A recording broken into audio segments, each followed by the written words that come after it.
folks. Everything Katy, Fulshear, Richmond, Texas. Today we have Michael Moe with Guild Mortgage. Good morning, Michael. Thanks for coming today. Hey, good morning, Richard. Thank you. Happy to be here. Thanks. Tell us a little bit about yourself. Yeah, so been in the mortgage industry now for about 12 and a half years now. Okay. You just made the move to Guild, is that correct? That is correct, yes. Okay. What attracted you to that company? I like the programs that they offer. I spoke with some of the people that at Guild when I was kind of making the transition, and I just like their vibe. Sure. Just seem culture. Company culture. Yeah. That's huge when it comes to employment today. A lot of people, they don't take that into consideration. They look at how much can I earn and blah, blah, blah. But if you're not happy, it doesn't matter what you're. That's right. I've worked with Guild multiple times over the years. Always had a great experience with them. Awesome. So, are you a Katy native?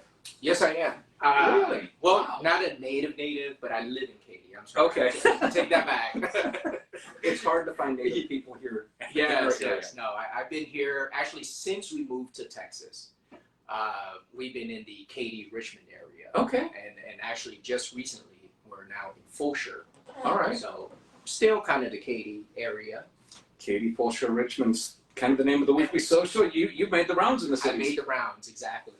You can't tell you left one going to the other. It's solid rooftops amongst all three. Correct. It is. Yes. It's so people ask me, you actually work in 3 cities? Well, yes and no. I'm not in the downtown portions of this. Well, Fulshear, yes. Katy, yes. Downtown Richmond, yes, I do go that far, but predominantly it's the burbs of the cities. Correct. So, yeah. And there's just so many rooftops. Gosh, look at Fulshear today. Look at all the new communities that are sprouting up along 359. I mean, you guys are on the backside of Fulshear now, working your way towards Simonton out there. Exactly. As far as the growth and development today. I think I recently saw a article that Fulshear is the fastest growing suburb, affluent suburb in the nation. I believe that. Yeah. You got Cross Creek West. Well, Polo Ranch is wrapped up now. Right. But they just launched the 55 and up community over there. Oh, that Del Webb. Del Webb, yes. That's huge, massive. It is huge. There's also Fulshear Lakes out there. I don't know if you recall that. Right across from Weston Lakes. Correct. Yes, I've been back there. That's a beautiful community. Yes. And then like you said, up 359, there's all these new communities popping up. Multiple communities, lots of builders. And Lamar Consolidated, I mean, that's a really good school district if you look into it. It is a great school district. My kids, personally, so I know personally, So you can talk with experience. I can vouch for them, yeah, for the school district. Okay. Yes. What age group, if you don't mind me asking? Yeah, so I have a 21-year-old daughter. Okay. She You don't look old enough to say that. Thank you. And then a 17-year-old son. Okay. And then a 10-year-old son. Oh, wow. Okay. So I had them all, in the Lamar Consolidated system. Sure. I've got all of them, right? The elementary, the middle, and then the high school. All right. So you've been exposed to all of it. All of it, yes. Do your kids still like you? Thank you. They do. Mine didn't like me at about the age 12 and a half to 13. 24, he came back. He came back. Yeah. Okay. So now we're buddies again. Good. Smart man. So only a parent can ask another parent that, and the parent gets the question instantly. Yeah. No, trust me. It's some periods, like with my daughter. Yeah. Like during, like you said, that kind of like teen. High school teens. Yeah. Yeah. Not that she didn't like me, but it just wasn't the same dynamics as when she was, say, like 7, 8, 9, 10, that kind of. At that age, me and Brian did everything together. Right. And then about 12 and a half to 13, it was like a light switch. One day he's like, drop me off over here, Dad. And I'm like, Brian, we're 2 blocks away from the mall. I know, but I want my friends to see you. And from that day forward, he wasn't my best friend anymore. I mean, he was, but you know what it's. So. Yeah. But yeah, I'll never forget that conversation. Wow. But hey, 2025's here. Seeing spike in real estate activity. What do you see on the mortgage side? I mean, we're seeing Rates are still a little bit up and down, Sure.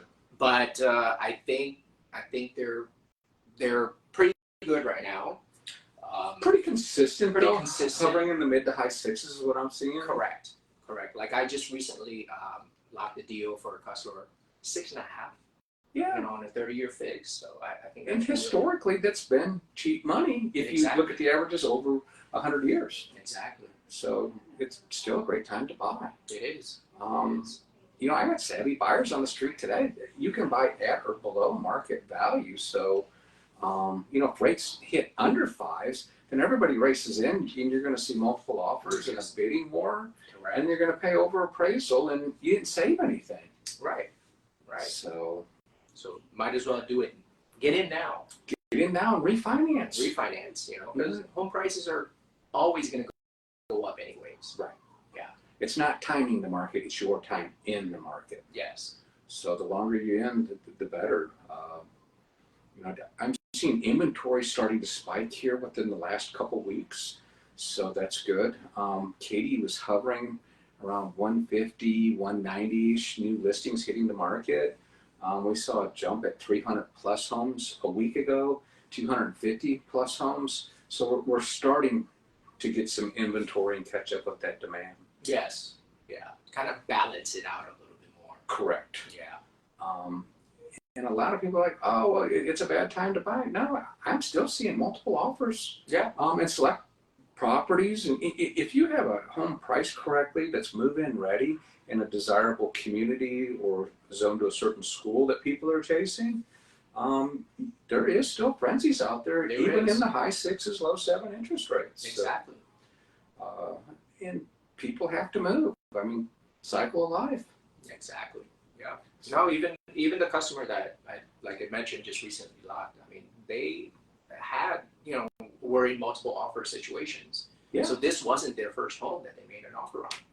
Okay. So yeah. So you experienced it on more than just one home. It was a handful of homes. A handful of homes. Yeah. Right. Even in today's market. Even in today's market. Yes. What got you into lending? What attracted you to the mortgage business? Well, so years ago, I actually was a realtor. Okay. So, I learned something new today. Yeah. I actually still have my license. Okay. But I keep it in that Inactive status. But every 2 years, I take the CE course, just to keep. Yeah, you don't want to go back through all that all over again. No way. So, anyways, I wanted to stay in the real estate field. Sure. But I wanted to do it on the finance or the money side.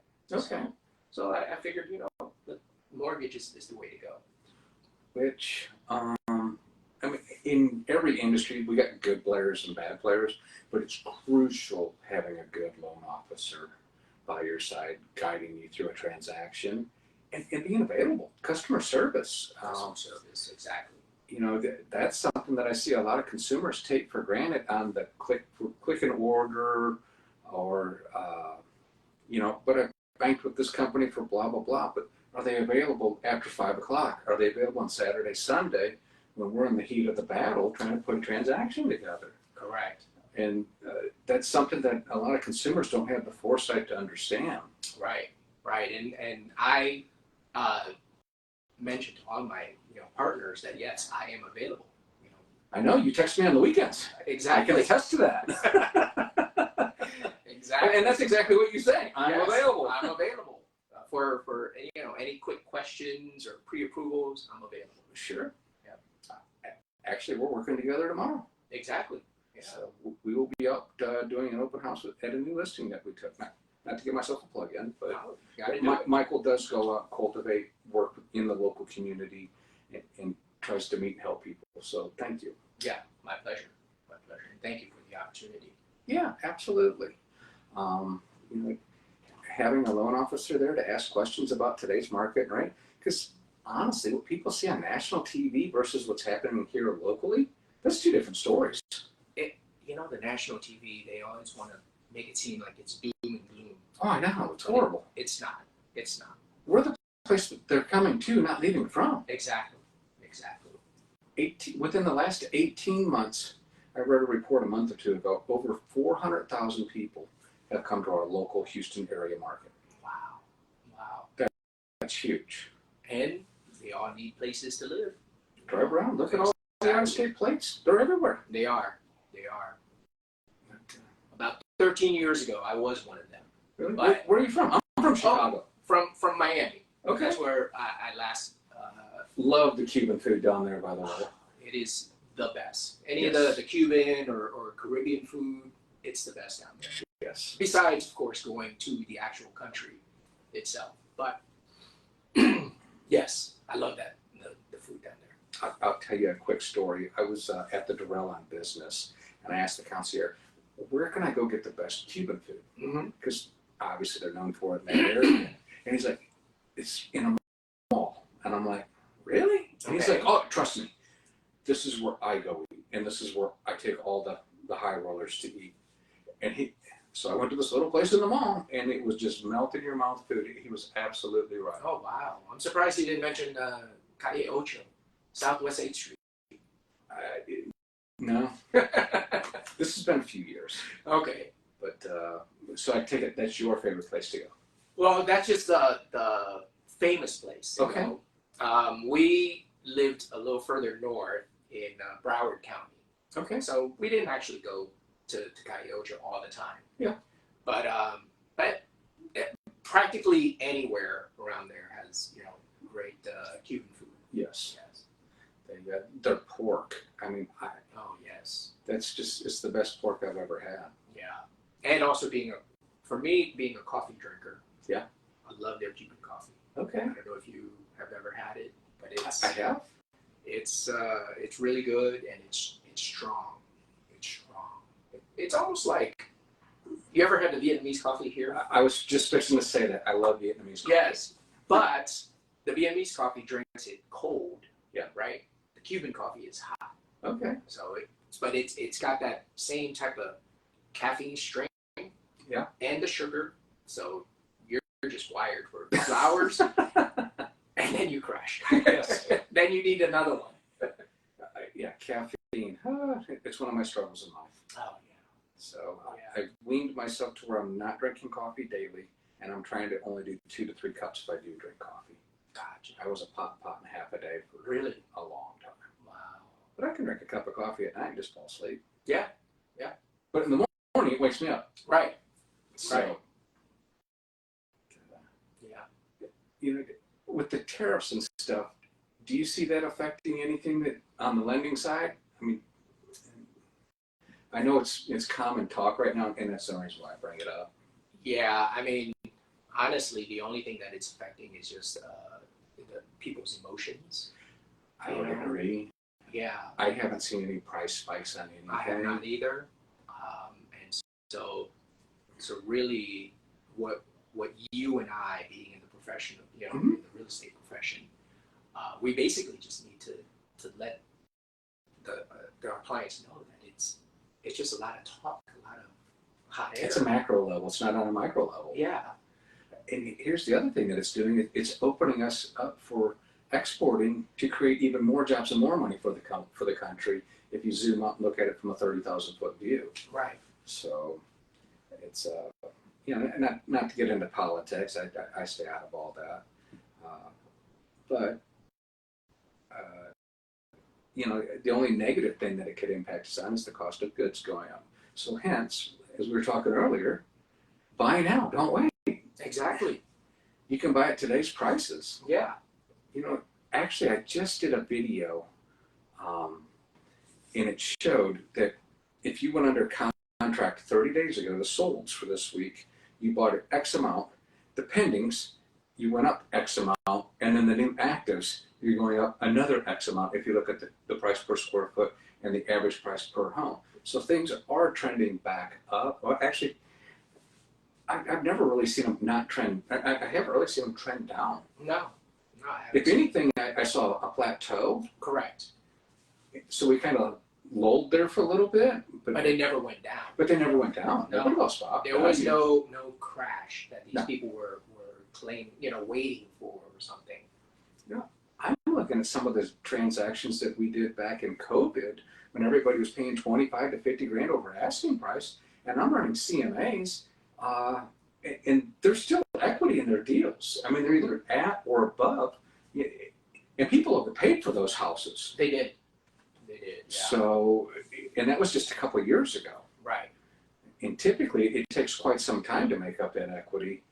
I mean, they're positive or flat with what they pay for the homes. What I'm seeing today. Right. Right. And that was only what 4 years ago. Correct. Yeah. So that was I was on a hamster wheel. Yeah. Everybody was in our industry was busy. 18 months. Yes. I would start about 6 in the morning and work till 11 or 12 every night, 7 days a week. Wow. I just couldn't keep up. No. I mean, on the mortgage side, we were practically order takers at that Oh point. yeah. Yeah. You know. And if they didn't have the 25 to 50,000 over appraisal, it was hard to show houses to those people. Yeah. Unless I would do everything I could to put them into a new build, but sometimes that wasn't to the school that they were trying to go to, or. Right. But outside of that, yeah, those people, it was very challenging. It was.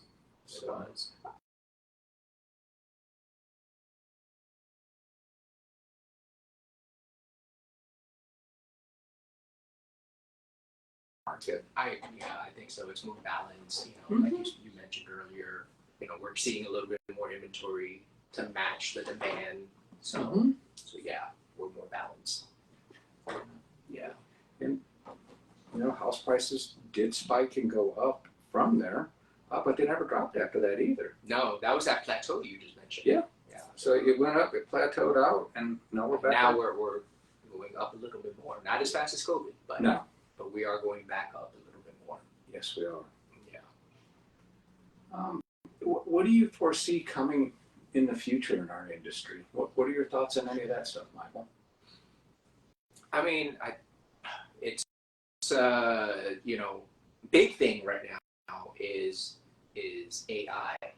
Oh, it's huge. Our industry. But that's in every industry today, Michael. That is true. Yes. But yeah, AI. It's gonna kind of. I use it daily. It's gonna change our industry. I think it's for the better. I think it'll be for the better. Yeah. But yeah, it's gonna change our industry. It's garbage in, garbage out is how I look at AI. It's Right. only as good as what you're putting into it and asking of it. True. So, Yes. but, I mean, I use it for property descriptions, Right. responses on text, emails, Mails. because it helps, because our business is a thinking business. Right. And it relies heavily on thinking, and you can't make a mistake in our business either. No. So, and don't just copy and paste off of AI. I still go through. Definitely got to proofread. Yes, definitely still got to proofread and make it make it your personality. Yes. Yeah. So, but yeah, AI definitely helps with at least getting that started. Getting it started. Well, on a consumer level, I mean, if you Google something today, the first result's AI. Of course. From Google. Yeah. So I find that highly interesting, where a year ago, that didn't exist. Right. Well, it may have, but I don't remember it. Yeah. At least it didn't say it right on the Correct. Google, saying AI generated or something. Yeah. But for tools and resources, I like to use that. And then if I'm researching something, I like the PAA, which is at the bottom of the page one. People also ask. Oh. So it gives you different ways to look at stuff as well. Yeah. So that's actually a tool that most people doesn't even realize exists. See, I learned something today. Oh, did you? Yeah. I'm gonna have to look into that too when I do my searches. Yeah. Because you might be asking something the way that you think it ought to be asked, but if you scroll down, you're like, oh, that's what I meant to say. Right. And it points it out for you. Yeah. So, or there's other stuff tied to it, and you're like, you know what, that's great, but this also puts me down this road, this road, and this road. Let me explore that as well, so I get a full synopsis. Right. So, yes, good point. Which it helps with the thinking part of our business. Yes. So, in my opinion, I think 2025 is going to finish strong. Q1, we were up quarter 1. I've talked to a lot of people in the industry, same thing. It's all positive sentiments out there. I think we are going to pick up over the summer months and March all the way through the end of the year is my forecast. Yeah, I agree. I'm already seeing it now. Yes. We're already starting to pick up for the spring and summer, home buying season. Interest rate wise, I believe the Feds have said that they're probably going to be 2. I think they mentioned there's going to be like 2 cuts. I wish they would not say they were going to do it and then just do it. And then just do it. Because it puts people in a holding pattern. Right. And the last couple of cuts that they did, the banks raised rates. Right. So they waited for nothing. Yes. Well, I'm sure you know this, but the Feds, when they cut the rates, they're really just cutting the short-term rates. Yes. Like credit cards, Mm-hmm. lines of credits, things like that. Right. The mortgage rates are not directly tied to whatever the Feds. It's the 10-year bonds. Correct. So if you're watching the 10-year bonds, Yeah. you guys run in parallel to that. Right. And that's a misnomer to the consumers out there. A lot of consumers think that, oh, well, the Feds cut the rate. How come we don't see that same exact cut in the mortgage rate? But that's the reason why. Like Because it doesn't apply. Right, because it's tied to the 10-year bonds. Exactly. So note to everybody, follow the 10-year bonds if you want to know what's going on in the mortgage industry. Yes. Yeah. Loan-wise, I've seen a lot of different programs come into play in the last couple of years. We're seeing no-doc loans, stated income, reverse mortgages, VA, FHA, conventional. That's typically run-of-the-mill. But I've also seen ARMs come back into play lately as well. Yes. I think the ARMs are, like you said, coming back into play because they do start out at a lower rate. Correct. For X number of years, fixed, usually between 5 and 7 years. Yes, sir. So that gives the home buyer a little time, for that lower rate. And then when the rates drop, hopefully within that 5% period, then they can refinance and still maintain that lower rate. So and they built equity in the same time. Equity, yes. Yep. So on an ARM loan, do you have to put 20% down? Not at all. No. It follows the same, either. So it follows conventional? Conventional, 5%. Okay, so 5%. Yeah.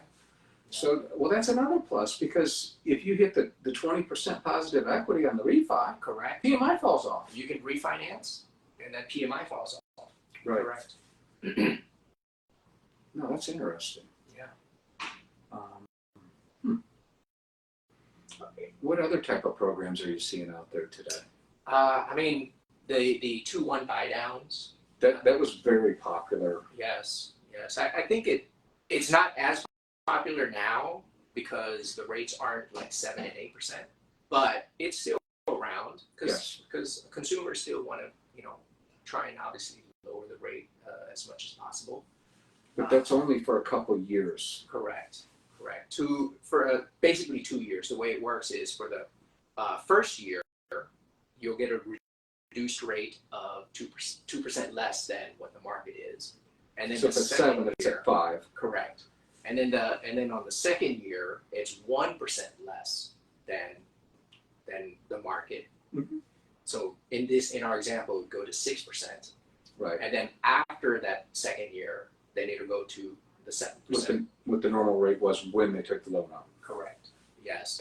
And again, the thinking in that is that the rates should drop within the 2 years, and then they can refinance. Right. Yeah.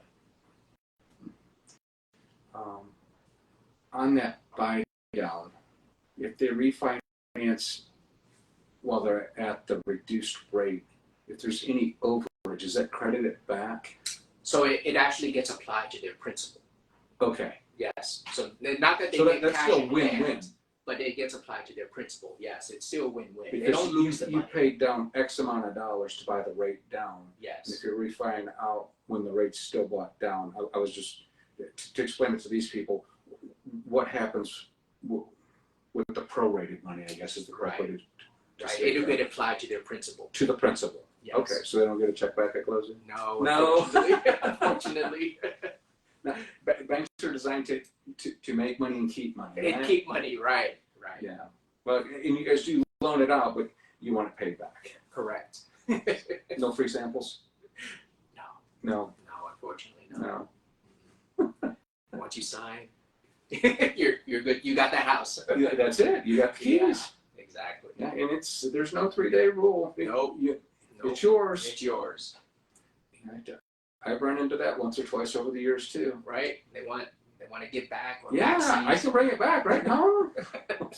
No refunds. No refunds. Yeah. At this point, I got to advise you to call your real estate attorney. Exactly. Yeah. And if he doesn't tell you what I just conveyed to you, you need to find a better one. So, some of the craziest stuff I've seen over the years. What's a fun story that you could share with the group, with the people out here watching? Oh man. Or something memorable. Something. Or a family that you could help that nobody else could help. Actually, so again, yeah, like, not to toot my own horn, but I did help a family that were originally pre-approved by one of those online lenders. Yes. Okay, one of those big online lenders. I'm not going to say who, but Sure. No. we all kind of know who they are. So they were pre-approved. They went under contract, and then an agent that I'd worked with before, she calls me up and says, "Hey, Michael, our buyers are unfortunately declined from that lender because for whatever reason it didn't work out." So How close to closing was it? oh man, it was like a week. Yeah, it's always the $9 squeeze. Yeah. You're You're that's right. why I'm bringing that up. It was like within a week before closing. So I took a look at the file and I explained to her the reason why it was declined. It was because the online lender, the loan officer did not double check the paychecks of the customer, of the client. Unfortunately, there was nothing they could do, right? We couldn't do it because it had to do with how they were getting paid. Right. But I gave them a plan on how to get it done. And then 2 months later, they came back to me and said, "Michael, we followed your plan. Can we get this closed now?" Same house? Same house? No, it's a different house. Okay. Different house. I was going to say, man, that's a great listing agent and a great seller. Right. No. It was a different house. But yes, they followed the plan. And this time, I got them closed. Good for you. I got them closed, yes. That's awesome. Well, any final thoughts? Anything that you would like to share with the group out there? We have 3,000 to 4,000 views a week. Man, I don't know. I'm just, Just talking. Yeah. Excited that, happy that you gave me the opportunity to come and chat with you. If you're thinking about purchasing a home, always recommend that you get pre-approved first. That way our eyes and stomach are in alignment. And that gives you a fundamental understanding of where what we should be shopping for price-wise. Right. But I would highly recommend reaching out to Michael. What's the best way for them to connect with you? And even if you just have questions about a mortgage, he's a wealth of resources, and I'm sure he'll take a few moments out of his day to help you. So you could either Google me. I am on Google search Michael Moh, M-O-H, loans. Okay. My Instagram handle is Michael Moh Loans, or you can call me on my cell phone. Okay. 832-224-6838. All right. Well, if you're thinking about purchasing a home or maybe refinancing or something, give him a call. Thank you. Yes. All right. We'll see you guys next week. Thanks for watching.